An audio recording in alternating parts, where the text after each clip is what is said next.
So we talked earlier about, or in an earlier video, about the somatic marker hypothesis. I want to return to that to talk about what's called affect theory.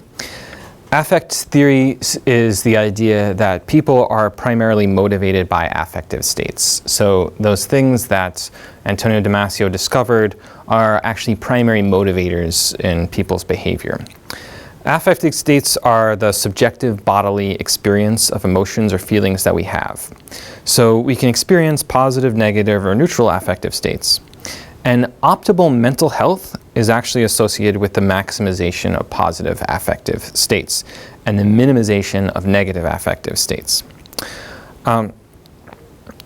So more than anything else, perhaps, a good interpersonal partner is able to trigger positive affective states in others and avoid triggering negative affective states. So I want to suggest a couple of ways in which one could trigger positive affective states and a couple things to avoid to stop one from triggering negative affective states.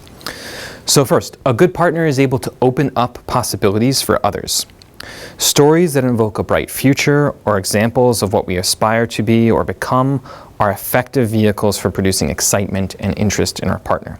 Talking about dreams, visions, and aspirations produce positive affective states.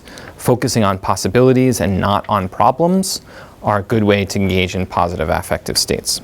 Second, a good partner focuses on the positive traits of their partner instead of trying to fix someone. So communication focusing on our partner's positive attributes engages positive affective states by making our partner feel joy about who they are or what they've already accomplished. Third, a good partner is willing to try new things, willing to learn, and willing to discuss novel or interesting experiences. These practices engage what's called the parasympathetic nervous system, and they produce positive affective states. Communication that focuses on novel or interesting experiences or learning and trying new things together can trigger positive states of arousal in each partner, which can be contagious and draw people closer together. Fourth, a good partner displays compassion for the other partner. Communicating compassion means that we show our partner that we want to understand them, care for them, or contribute to their well-being somehow. This causes our partner to feel at peace, it lowers their blood pressure, and decreases their sense of anxiety, stress, or fear. Fifth, a good partner makes their other partner laugh. Laughter is the easiest way to trigger a positive affective state of joy. Laughter also is indicative of a playful attitude, which is related to a series of positive affective states. And sixth, a good partner uses positive nonverbal communication. Smiling, nodding, gently touching, and other nonverbal practices can quickly trigger positive affective states in our partner. These practices can be highly idiosyncratic. One person might find a particular joke funny, while the other might find it offensive, but you need to anticipate that and engage in the kinds of practices that will elicit the positive state. So negative affective states. A good partner tries to avoid triggering negative affective states in others. To do that, a good partner doesn't focus on someone's weaknesses. Listening to our partner discuss our weaknesses creates immediate stress and puts us in a defensive position. So that's immediately into a negative affective state.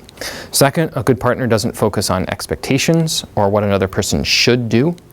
By articulating explanation or expectations and by using a vocabulary attentive to ought or you should or must do this is a good way to create stress in your partner.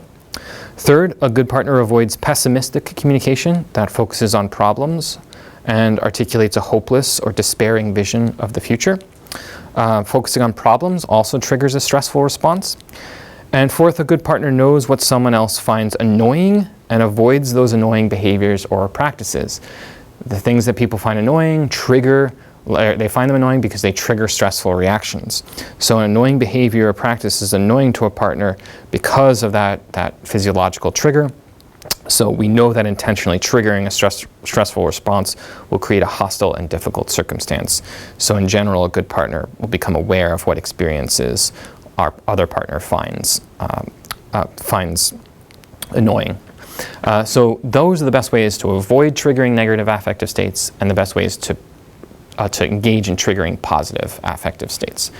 Critical components in interpersonal communication.